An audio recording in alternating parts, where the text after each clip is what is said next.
Evercare hospital Chittagong থেকে সবাইকে শুভেচ্ছা জানাচ্ছি। আমি ডাক্তার সমীর কুমার পাল, কার্ডিওলজিতে কাজ করছি।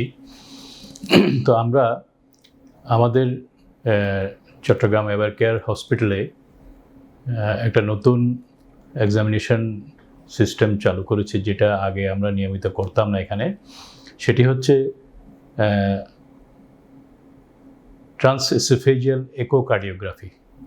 এটার অর্থ হলো যে আমরা এখানে যে ইকো মেশিনটা আপনারা দেখতে পাচ্ছেন, এটাতে আমরা যে প্রোবটা ইউজ করি সেটা আমরা চেস্টের বুকের অংশে রেখে, বুকের সামনের অংশে রেখে আমরা দেখি।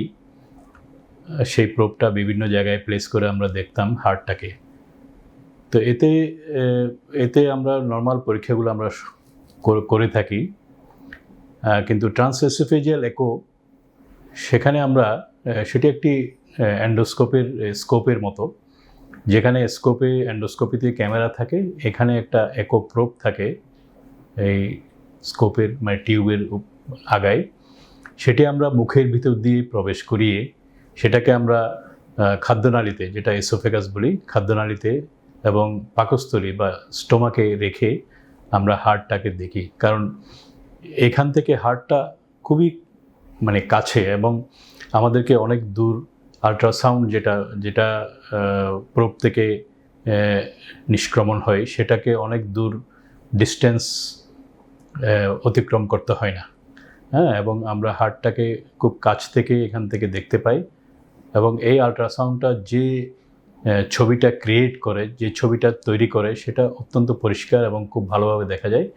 এবং এই ট্রান্সএসোফেজিয়াল ইকোর মাধ্যমে আমরা হার্টের বিশেষ করে পিছন দিকের যেগুলো চেম্বার, যেগুলোকে আমরা বলি left atrium, left ventricle, aortic valve, mitral valve, এগুলোকে আমরা খুব ভালো করে দেখতে পাই, এবং এখানে কোনো ডিজিজ থাকলে সেটা আমরা বুঝতে পারি ভালোভাবে।